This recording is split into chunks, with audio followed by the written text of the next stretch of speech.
Et on va lire un petit passage dans la parole de Dieu, dans l'évangile de Luc, au chapitre 5. Luc chapitre 5, et on va lire à partir du verset 4.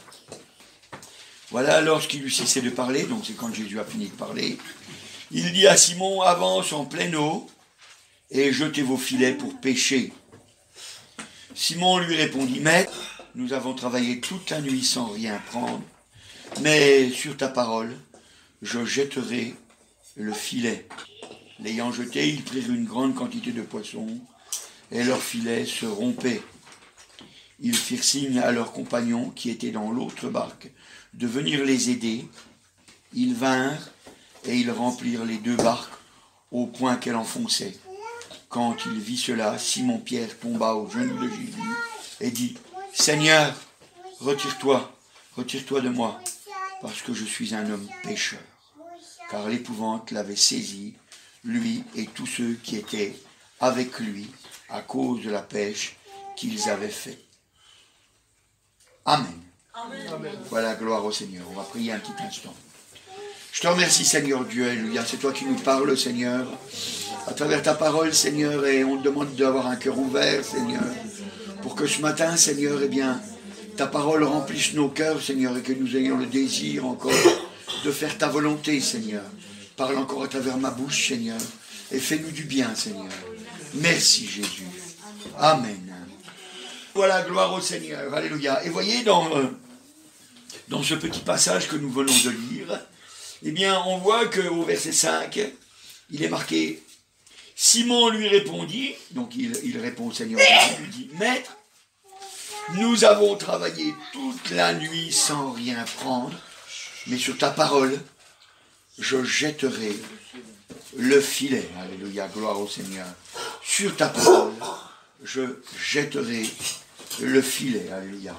Et vous savez, quand Pierre, il a décidé de faire cette chose-là, eh bien, lui, c'était un pêcheur de poissons. Hein. Il savait que ce n'était pas le temps de jeter le filet, mais il s'est dit, puisque Jésus me le dit, alors je vais le faire. Sur ta parole, je jetterai le filet.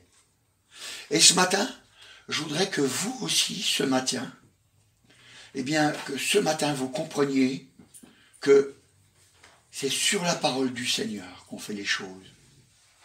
C'est très important de le comprendre. C'est sur la parole du Seigneur qu'on fait les choses. Parce que c'est sur la parole du Seigneur qu'on obtient la bénédiction. La Bible, elle dit dans 2 Corinthiens, c'est marqué là, vous voyez, sur le mur, il est marqué, nous renversons, il y a quelqu'un qui le lit. Nous renversons les raisonnements et toute hauteur qui s'élève contre la connaissance de Dieu, et nous amenons toute pensée captive à l'obéissance de Christ. Et nous emmenons toute pensée captive à l'obéissance de Christ. Mais au début, il dit, nous renversons tout raisonnement. Nous renversons les raisonnements. On renverse les raisonnements. Vous savez, nos raisonnements, ils nous conduisent au malheur. C'est triste ce que je dis, mais c'est réaliste. Nos raisonnements, ils nous conduisent pas dans la bénédiction. Alors nous renversons les raisonnements. Nous renversons les raisonnements. Et vous savez, Pierre, c'est ce qu'il a fait. Pierre, c'est ce qu'il a fait. C'était un spécialiste de la pêche. C'était un spécialiste de la pêche. Mais qu'est-ce qu'il a fait? Eh bien, il a renversé son raisonnement. Il a dit, puisque Jésus me dit de jeter le filet, je vais jeter le filet. Je vais jeter le filet. Il ne comprenait pas pourquoi. Mais il avait compris une chose. C'est parce que Jésus lui avait dit, alors il fallait qu'il le fasse. Il fallait qu'il le fasse. Et nous, ce matin, eh bien, on doit faire pareil. On doit faire pareil. On doit jeter le filet, quoi. On doit jeter le filet. Nous aussi, on doit renverser les raisonnements et notre vie sera changée. Là, il y a eu un miracle pour Pierre et ceux qui étaient, avec lui. Au verset 8, il est marqué, quand il vit cela, donc quand il a vu la pêche miraculeuse qu'il y a eu là, quand il vit cela, Simon-Pierre tomba aux genoux de Jésus et dit, Seigneur, retire-toi de moi, parce que je suis un homme pécheur. Ça lui a révélé comment il était pécheur. Ça lui a révélé comment il était pécheur. Mais ça ne lui a pas empêché d'être béni. Ça ne lui a pas empêché d'être béni. Vous savez, je veux que les raisonnements de votre cœur soient balayés et que ce soit des raisonnements du Seigneur qui viennent dans votre vie. Vous savez, le Seigneur, il est mort pour qui? Pour des pécheurs. C'est pour des pécheurs qu'il est mort. C'est pas pour des gens bons. C'est pour des pécheurs. C'est pour des pécheurs. Et si vous savez que vous êtes pécheur, alors ça veut dire que la bénédiction est pour vous aujourd'hui. Ça veut dire que la bénédiction est pour vous aujourd'hui. Ne regardez pas à votre péché. Regardez à Jésus. Regardez à Jésus. Alléluia. Gloire au Seigneur. C'est important de le savoir. C'est important de le savoir. Autrement, on rate la bénédiction. Autrement, on rate la bénédiction. Dans Marc, au chapitre 5 aussi, Marc, chapitre 5, et on pourrait lire depuis le verset 25. Il y avait une femme atteinte d'une perte de sang depuis 12 ans.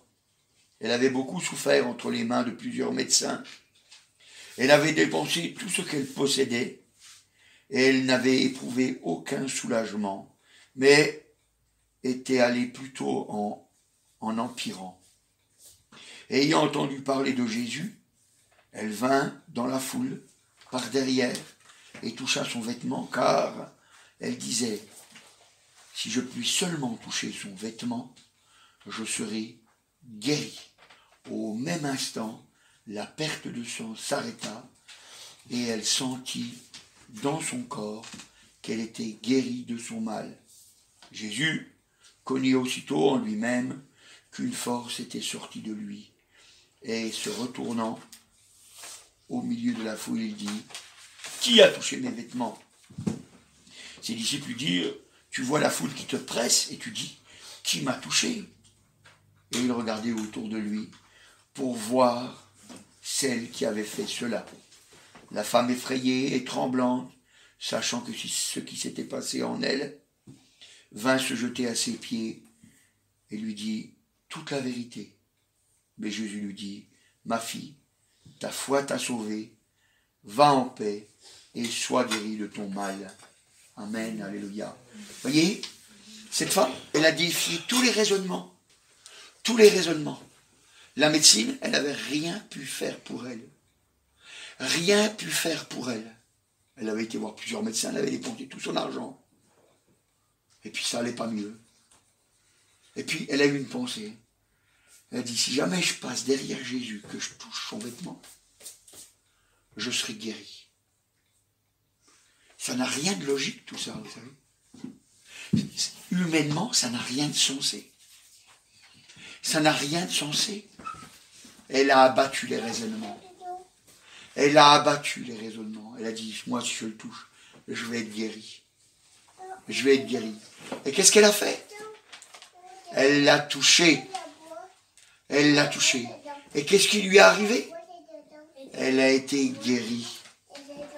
Elle a été guérie. Ça paraît fou. Ça paraît fou. Elle a abattu les raisonnements. Elle a abattu les raisonnements. Cette femme, il n'est pas dit que cette femme, elle suivait le Seigneur. Il n'y a pas dit que cette femme, elle avait été dans un coin, elle s'était mise à demander pardon pour ses péchés, en les nommant un à un. La Bible ne nous parle pas de ça. Elle nous dit que cette femme, elle est allée auprès du Seigneur Jésus. Elle s'est dit en son cœur, elle dit, si je peux toucher simplement ses vêtements, alors je serai guérie. Et elle a été guérie. Elle a été guérie. Et vous savez, ce qui est terrible dans cette affaire, c'est qu'il y avait une grande foule qui touchait le Seigneur Jésus. D'ailleurs, au verset 31, les disciples disent, tu vois la foule qui te presse et tu dis qui m'a touché. Tout le monde touchait le Seigneur. Tout le monde touchait le Seigneur. Et ils n'ont rien eu du tout. Ils n'ont rien eu du tout. Mais, elle a eu quelque chose. Elle a eu la guérison. Elle a eu la guérison. Et puis elle a eu son salut. Elle a été sauvée.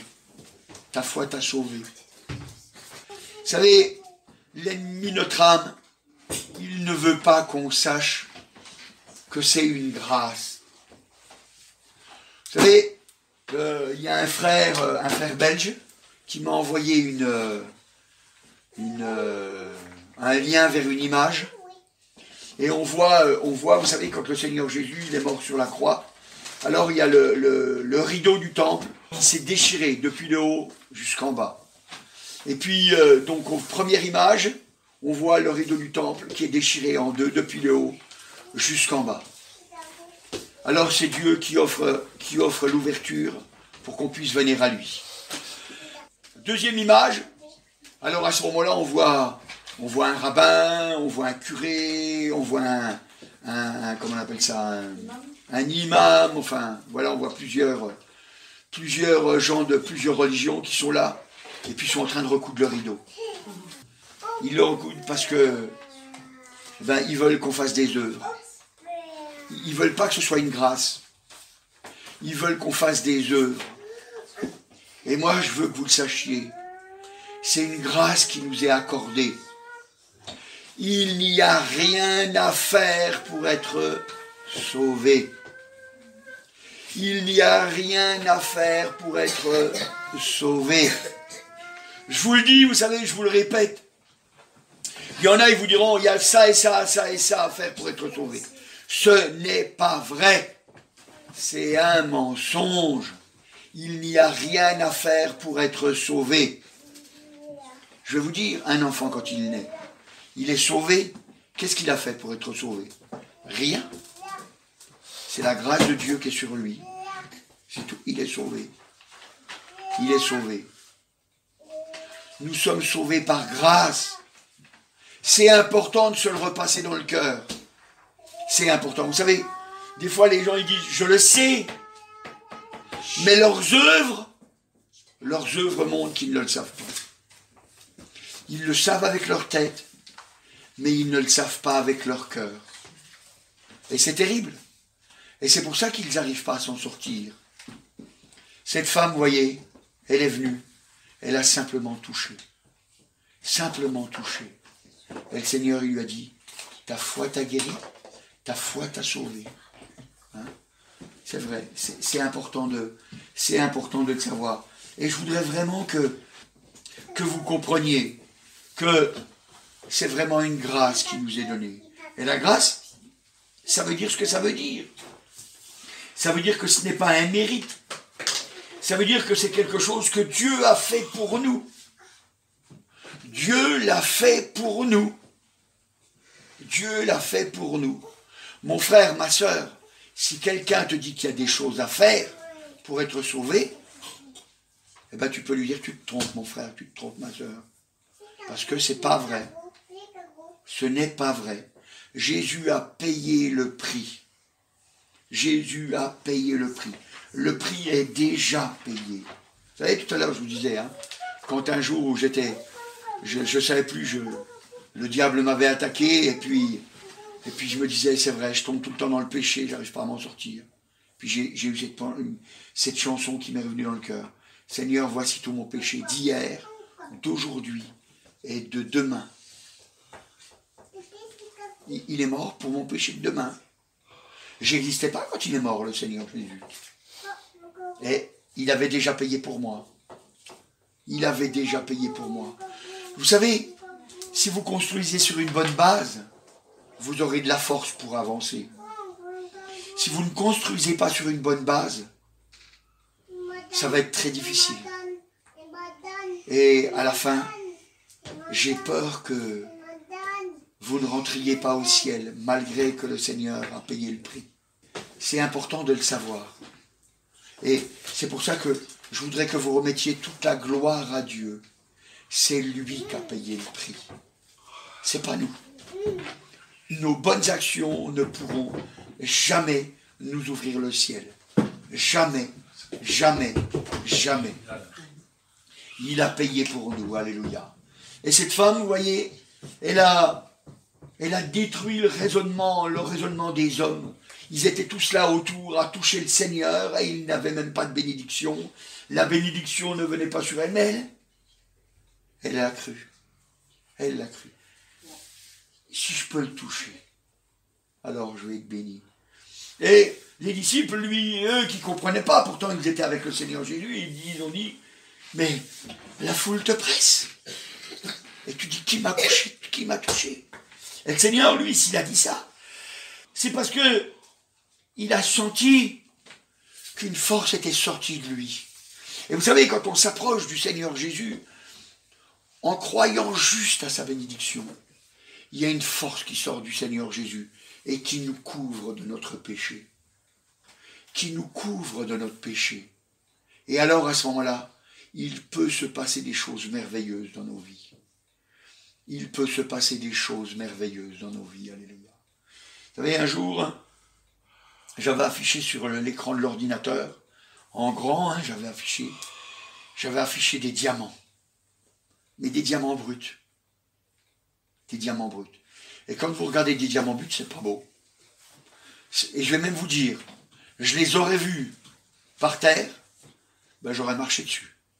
Et je ne me serais même pas baissé pour les ramasser. Parce que je ne savais pas ce que c'était.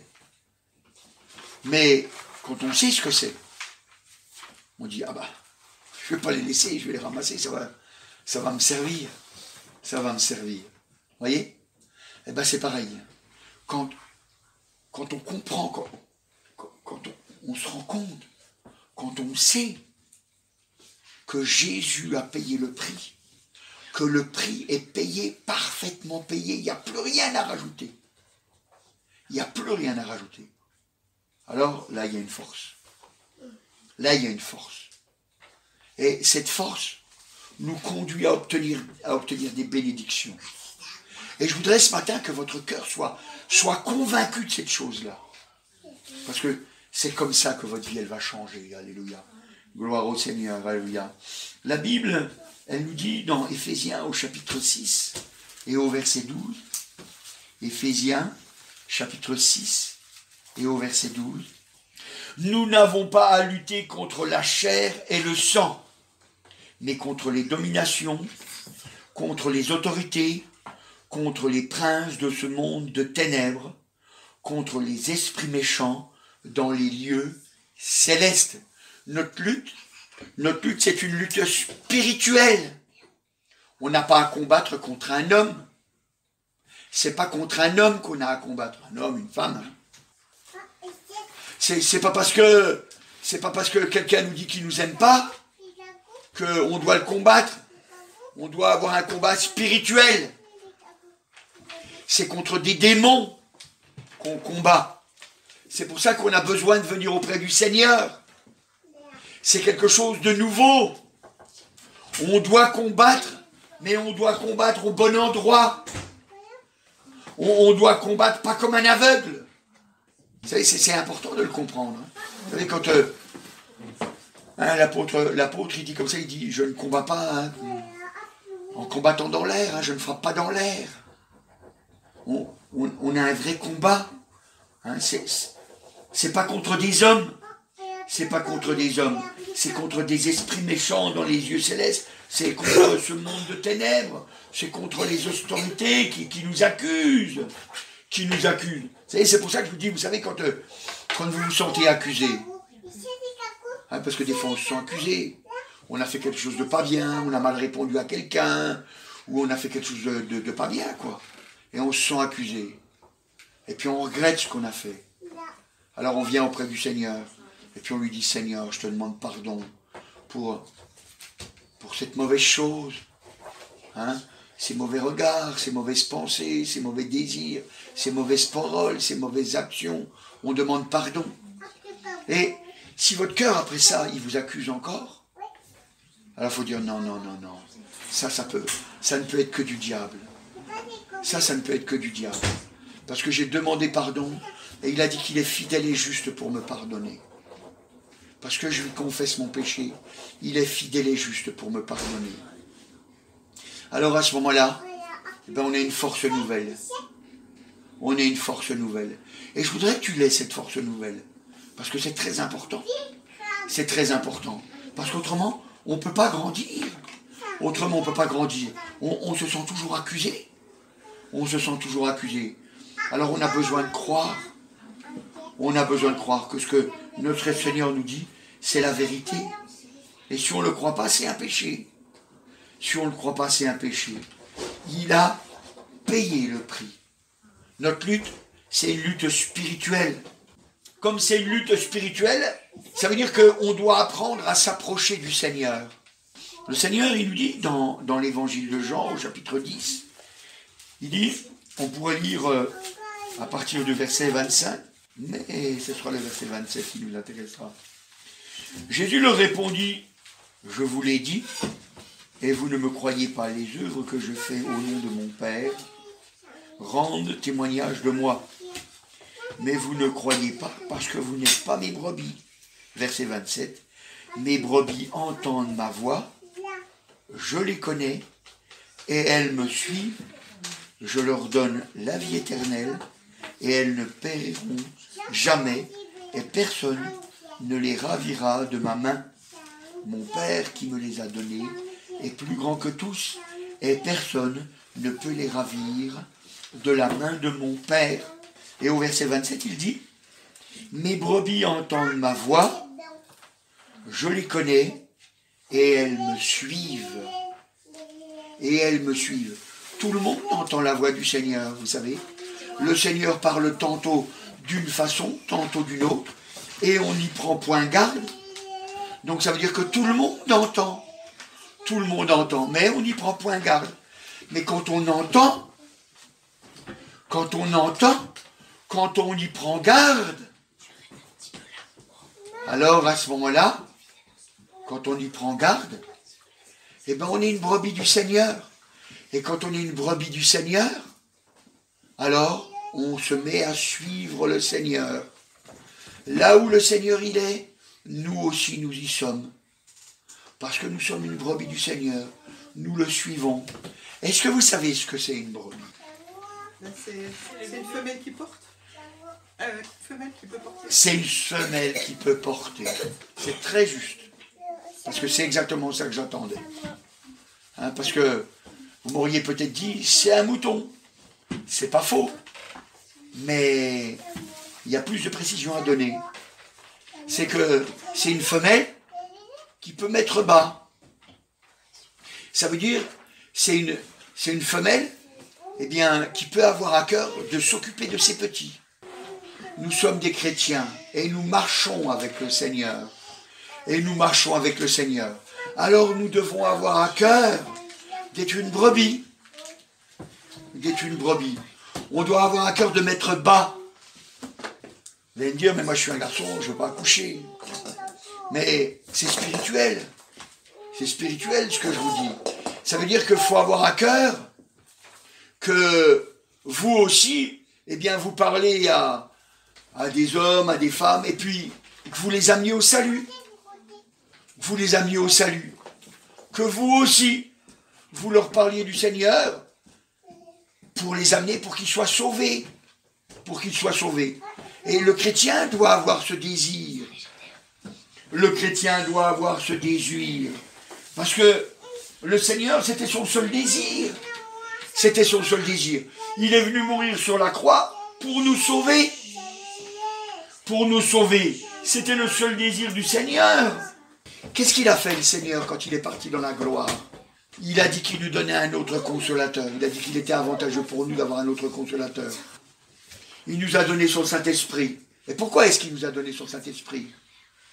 Qu'est-ce qu'il a dit? Il a dit, vous recevrez le Saint-Esprit survenant sur vous, et vous serez mes témoins. Pourquoi on devait être des témoins?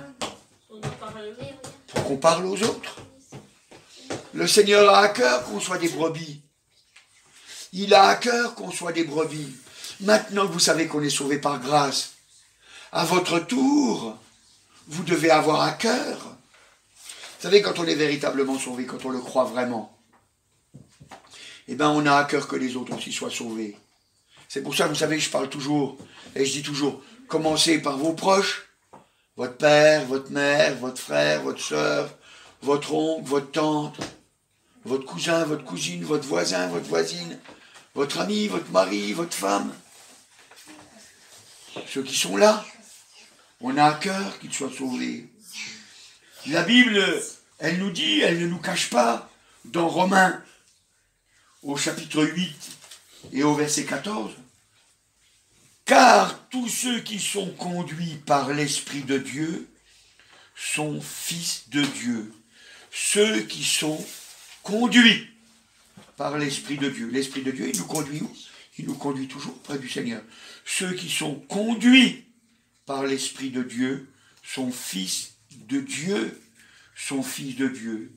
Mais la phrase, elle commence car. La phrase, elle commence par car tous ceux. Donc si elle dit car, ça veut dire qu'il y a quelque chose avant. Et c'est le verset d'avant. Il est dit au verset d'avant, si vous vivez selon la chair, vous mourrez. Mais si par l'esprit vous faites mourir les actions du corps, vous vivrez. Alors il y a un combat. Il y a un combat. C'est un combat spirituel pour faire mourir les œuvres du corps, pour faire mourir les actions du corps. C'est un combat spirituel. Les actions de notre corps doivent mourir. On doit suivre le Seigneur. On est une brebis qui m'ébat. On est une brebis qui est auprès du Seigneur. On est conduit par le Saint-Esprit. C'est pour ça qu'on doit recevoir le Saint-Esprit. Pour pouvoir être conduit. Pour pouvoir être conduit. Pour qu'on soit des vainqueurs. Vainqueurs pour abattre. Pour abattre, pour faire mourir les actions du corps. Pour faire mourir les actions du corps. Vous savez, c'est important de le dire. Des fois, les gens, ils s'arrêtent juste à Jésus a payé pour nous. Et puis, on ne leur dit pas que derrière, il y a un combat spirituel. Alors, ils ne comprennent pas. Ils ne comprennent pas. Et puis, ils ne combattent pas puisqu'ils ne savent pas qu'il faut combattre. Alors, ils disent, Jésus a payé pour moi. Et c'est vrai. Mais ils ne combattent pas. Et comme ils ne combattent pas, eh bien, le corps prend le dessus. Le corps prend le dessus. Et puis ils meurent. Parce qu'ils restent dans leur péché. Ils meurent. Parce que, c'est vrai, ce monde est attirant. Et on n'arrive pas à résister à ce monde si on n'a pas le Seigneur. On n'arrive pas à résister à ce monde si le Saint-Esprit ne nous guide pas, si le Saint-Esprit ne nous conduit pas, si on n'a pas à cœur d'être une brebis du Seigneur. Vous savez, c'est important de le comprendre. Et dans Jean au chapitre 16 et au verset 7, Jean chapitre 16 et au verset 7, Jean chapitre 16 et au verset 7, il dit, voilà, c'est quand le Seigneur il va partir dans la gloire, hein, il dit maintenant, moi je m'en vais vers celui qui m'a envoyé et aucun de vous ne me demande où tu vas. Hein, voilà, puis au verset 7, il dit, cependant je vous dis la vérité, il vous est avantageux que je m'en aille, car si je ne m'en vais pas, le Consolateur ne viendra pas vers vous. Le Consolateur ne viendra pas vers vous, mais si je m'en vais, je vous l'enverrai. Et quand il sera venu, il convaincra le monde en ce qui concerne le péché, la justice et le jugement. En ce qui concerne le péché, parce qu'il ne croit pas en moi, la justice, parce que je vais au Père, et que vous ne me verrez plus, le jugement, parce que le prince de ce monde est jugé. Laisse-la. Parce que le prince de ce monde est jugé. Et encore, dans Actes des Apôtres, au chapitre 1 et au verset 8, mais vous recevrez une puissance, le Saint-Esprit surmenant sur vous, et vous serez mes témoins. Donc, c'est très important. D'ailleurs, la Bible, elle nous dit dans Éphésiens, au chapitre 5 et au verset 17, Alors on pourrait lire depuis le verset 15. Prenez donc garde afin que de vous conduire avec circonspection, non comme des insensés, mais comme des sages. Rachetez le temps, car les jours sont mauvais. Verset 17, le verset qui nous intéresse. C'est pourquoi ne soyez pas inconsidérés, mais comprenez quelle est la volonté du Seigneur. On doit comprendre quelle est la volonté du Seigneur. C'est ça qui est important. Comprendre la volonté du Seigneur. Nous, notre combat est un combat spirituel. Et si jamais on veut être le vainqueur, il faut comprendre la volonté du Seigneur. Et quand on comprend la volonté du Seigneur, alors, à ce moment-là, on comprend qu'il est avantageux. Il est avantageux que le Saint-Esprit nous aide. La Bible a dit qu'il nous aide dans notre faiblesse, car nous ne savons pas ce qu'il convient de demander dans nos prières. Il nous aide. C'est vraiment un combat spirituel. On doit être des vainqueurs. La Bible, elle ne nous cache pas que si on n'est pas vainqueur, nous n'entrerons pas dans le ciel. Dans Apocalypse, au chapitre 21, au verset 7 et 8. Celui qui vaincra héritera ces choses. C'est celui qui vaincra qui héritera. Et puis après, il est marqué, mais pour les lâches, les incrédules, les abominables, les meurtriers, les débauchés, les magiciens, les idolâtres et tous les menteurs, leur part sera dans les temps ardents de feu et de soufre, qui est la seconde mort. Donc on doit être des vainqueurs. Donc on doit comprendre que notre combat est un combat spirituel. Un combat spirituel, mais un combat jusqu'au bout. Jusqu'au bout. Vous savez, quand cette femme a la perte de sang, eh bien, elle est venue pour toucher le Seigneur, eh bien, son vêtement, c'était même pas le Seigneur, c'était que son vêtement. Eh bien, vous savez, moi, à mon avis, elle a dû en avoir des pensées qui lui ont dit, oh, ça sert à rien, ton affaire. Et vous savez, ça a dû être un combat spirituel, une lutte. Puis elle a dû dire, non, je te rejette toutes ces pensées qui me disent que c'est pas vrai. Toutes ces pensées qui disent que c'est pas vrai, je les rejette. Et vous savez quand est-ce qu'elle a su que c'était vrai? Quand elle a été guérie. Elle a su que c'était un vrai combat spirituel qu'elle avait mené. C'est à ce moment-là. Et elle a su, et elle a été vainqueur. Elle a été vainqueur. Si des fois vous demandez des choses au Seigneur, et puis que vous ne les obtenez pas, eh bien, à mon avis, c'est parce que vous n'avez pas combattu le bon combat. Parce que vous savez, quand on demande au Seigneur, alors il nous répond. Et si jamais le Seigneur ne veut pas nous donner, eh bien, il nous le dit. Regardez l'apôtre Paul, quand il a demandé d'être guéri, ben, le Seigneur, il a dit non. Il a dit non. Il n'a pas voulu. Il n'a pas voulu le guérir. Quand Moïse, il a demandé, il priait pour rentrer dans le pays promis. Le Seigneur, il a dit, t'arrêtes. Arrête de me casser la tête avec cette affaire. Ne me parle plus de cette affaire, il a dit. Il lui a dit non. Il a dit non. Saül, vous savez, il avait été rejeté de Dieu. Alors Samuel, il s'était mis à prier pour lui. Puis Dieu lui a dit, jusqu'à quand vas-tu continuer à prier pour lui? Je l'ai rejeté. C'est fini. Cette fois-ci, c'était trop tard. C'est important de comprendre qu'on a un vrai combat.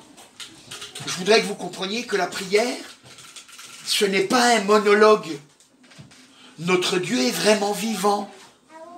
Notre Dieu nous répond véritablement. C'est un dialogue avec lui. C'est un dialogue. Peut-être que vous allez demander, sur le moment où vous allez pas recevoir, ne lâchez pas le morceau. Ne lâchez pas le morceau. Revenez vers lui. Dites-lui, Seigneur, peut-être que mon cœur était fermé, je n'ai pas entendu ta réponse. Il faut que tu me répondes, Seigneur, pour que je sache si je dois continuer à lutter là-dessus ou pas. Que je sache si c'est un combat vain ou pas. J'ai besoin de savoir.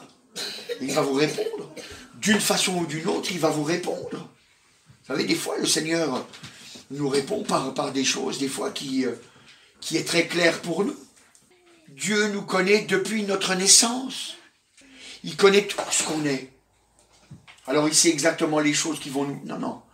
Il sait exactement les choses qui vont nous convaincre et les choses qui ne vont pas nous convaincre. Il sait exactement les choses qui vont nous toucher et les choses qui ne vont pas nous toucher. Il sait. Il sait.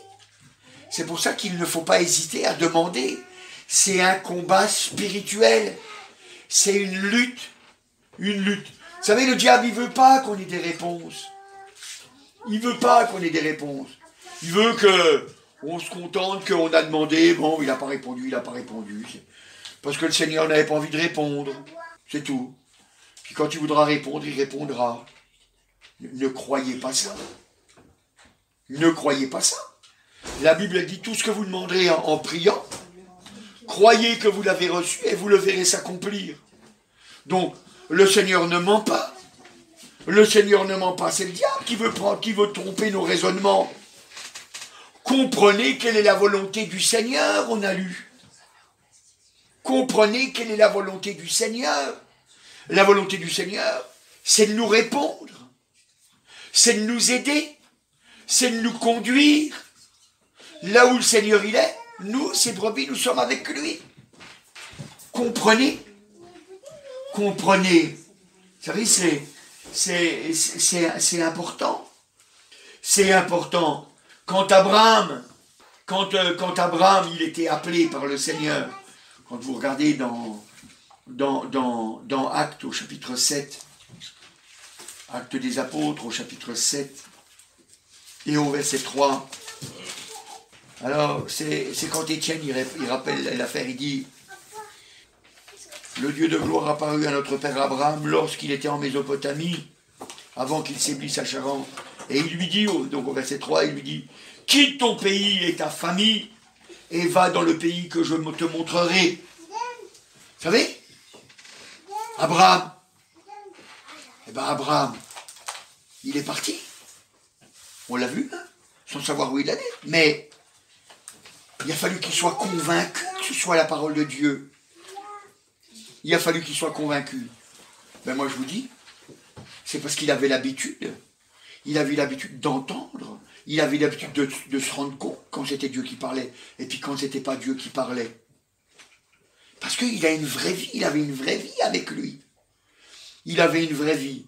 Donc ça fait qu'il avait des convictions. Il avait des convictions. Je sais quand c'est la parole de Dieu qui me parle, et puis quand c'est pas sa parole qui me parle. Vous savez, c'est pour ça aussi qu'on vous dit toujours, lisez la Bible, parce que Dieu va vous parler à travers sa parole. Moi, vous savez, c'est comme ça que je suis venu à la conversion. Quand j'ai lu Romains au chapitre 11, puis ça m'a parlé de l'olivier sauvage et de l'olivier franc, quand j'ai lu ces passages-là, eh ben, j'ai vu, Dieu m'a parlé à travers ça. Et je savais que c'était Dieu qui me parlait.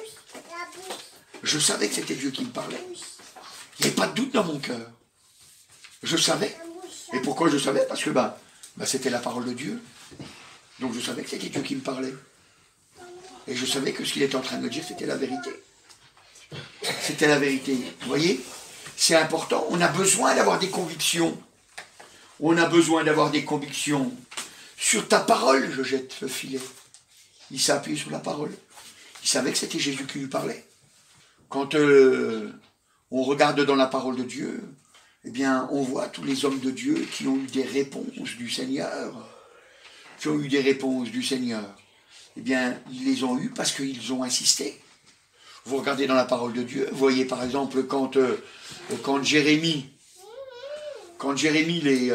avant qu'il descende en Égypte avec le peuple, lui, Jérémie ne voulait pas y aller. Dieu lui avait dit de ne pas y aller. Mais il est allé prier, et il est dit que 10 jours après, c'est 10 jours après qu'il a eu la réponse. C'est 10 jours après. Mais il a fallu qu'il lutte, jusqu'à ce qu'il obtienne une réponse. Jusqu'à ce qu'il obtienne une réponse. Vous savez, mes frères et sœurs, il faut que vous compreniez.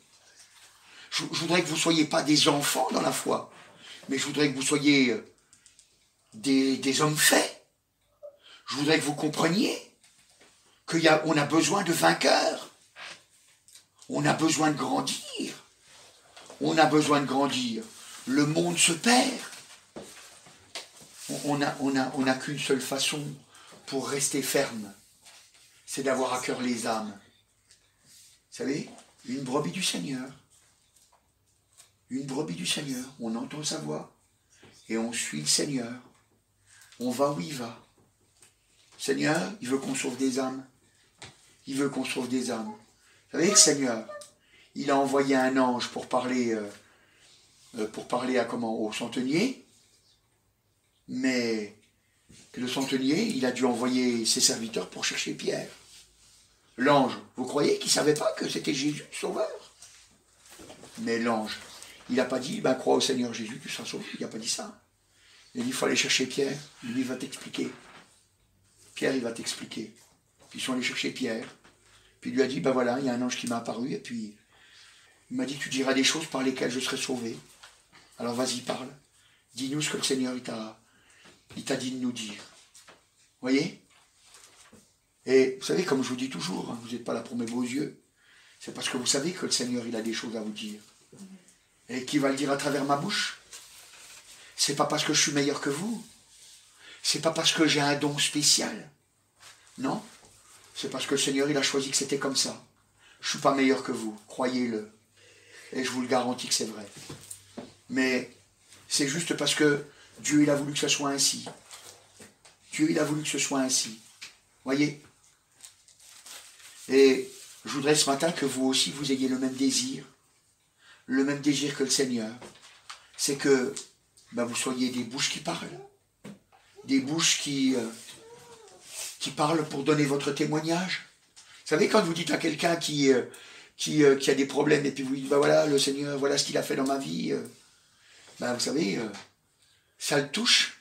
Ce que le Seigneur a fait pour vous, les miracles qu'il a fait pour vous. Comment?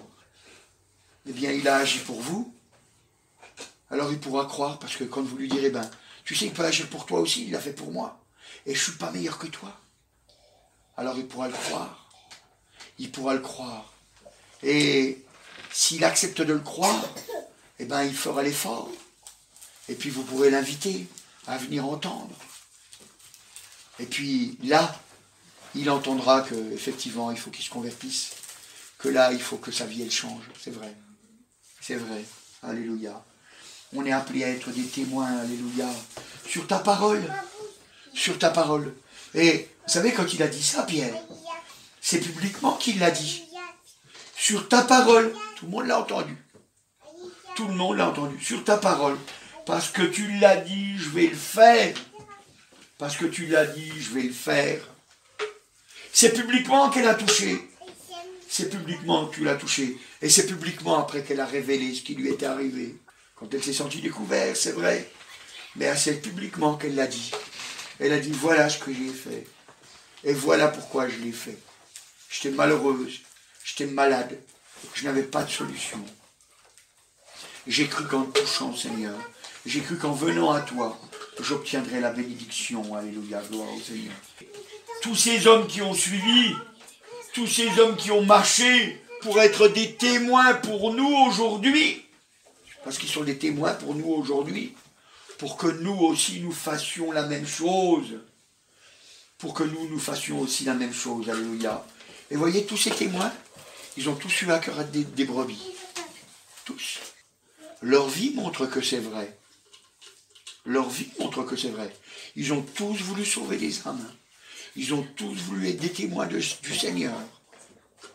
Alors, vous savez, je voudrais que vous compreniez qu'on doit être des témoins à l'extérieur, mais aussi, on doit être aussi des témoins dans l'église.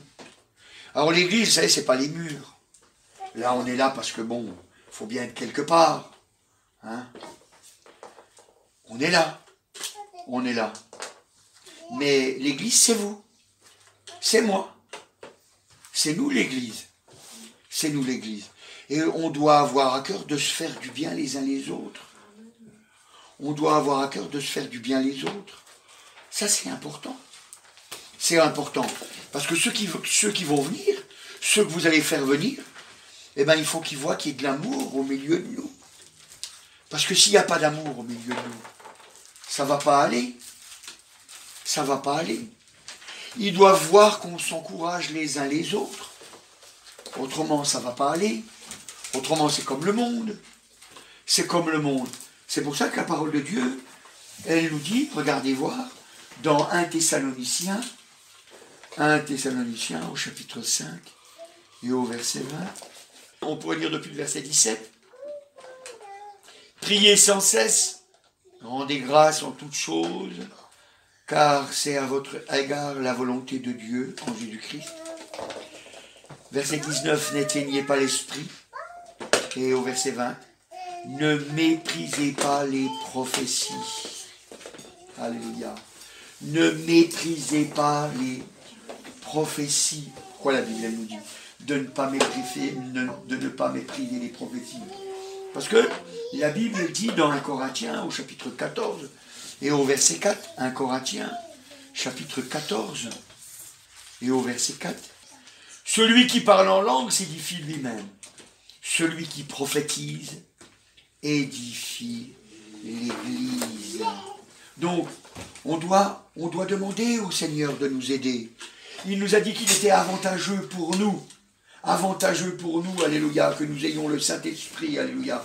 Alors on doit demander au Seigneur, Seigneur, eh bien, on te demande encore de me guider, Seigneur, pour que je puisse avoir des prophéties, Seigneur. Alors, le Seigneur, c'est lui qui choisira. Si jamais il vous en donne ou s'il vous en donne pas, c'est lui qui choisira. Mais nous, on doit aspirer.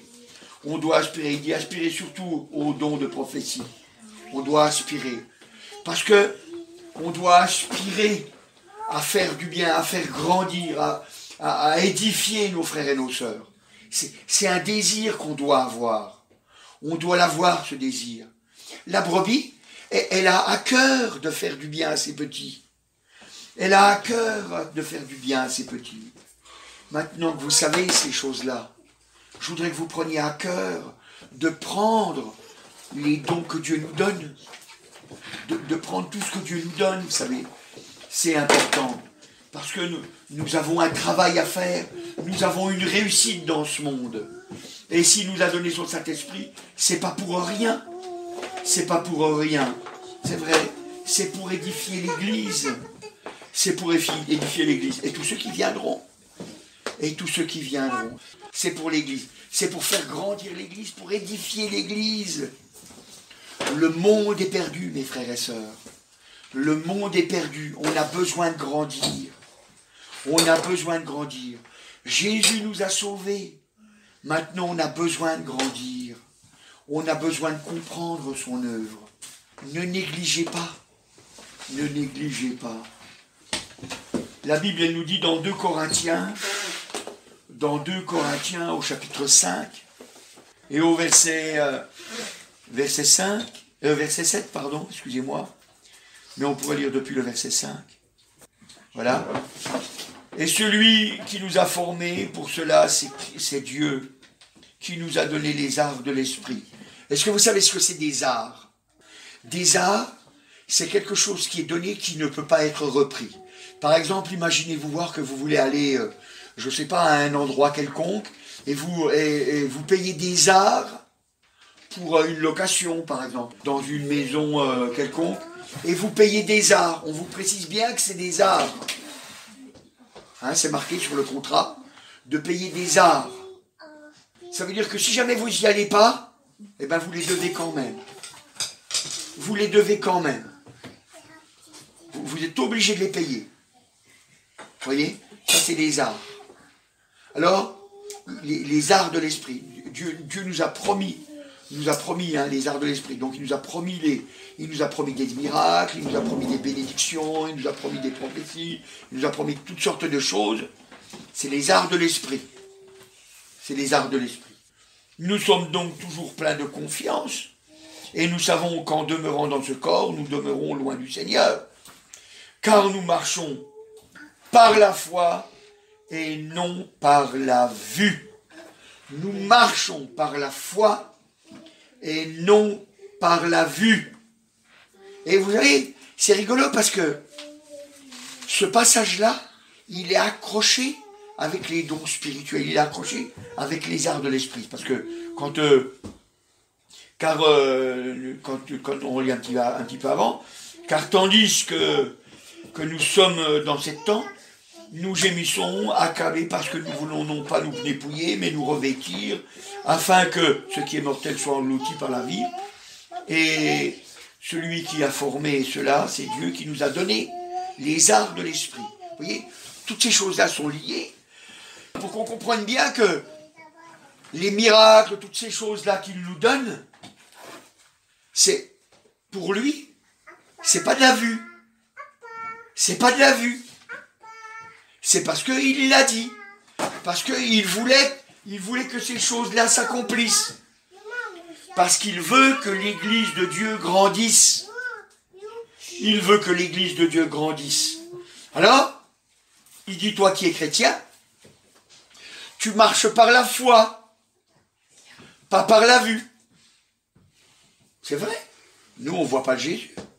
On ne voit pas Jésus. Alors on croit ce qu'il a dit. On croit ce qu'il a dit.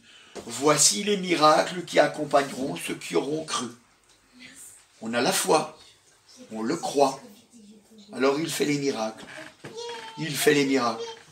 C'est pas parce qu'on est bon, mes frères et sœurs. C'est pas parce qu'on est meilleur que les autres. Non. C'est parce qu'il veut que son œuvre grandisse. C'est parce qu'il veut que son œuvre grandisse. Et son œuvre, c'est toi. Son œuvre, c'est moi. C'est important de le comprendre. C'est important de le comprendre. Autrement, on ne grandit pas. On ne grandit pas.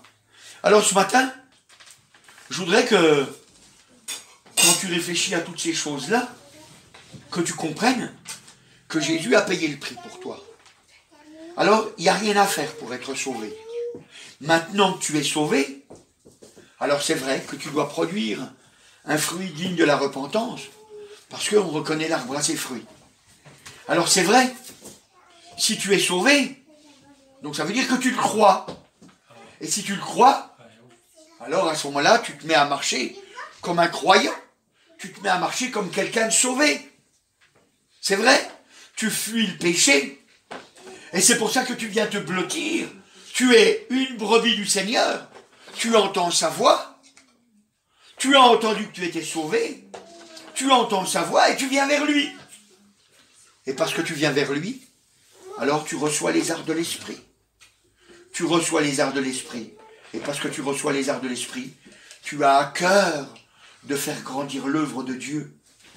Tu as à cœur. Vous savez, je voudrais que vous compreniez cette chose-là. Je voudrais pas... Vous savez, des fois, je le dis, quoi. Hein, ne faites pas venir des gens pour des saucisses. Hein, je le dis, vous savez, le but, c'est pas de faire venir des gens pour faire venir des gens. C'est qu'il faut avoir à cœur de les sauver.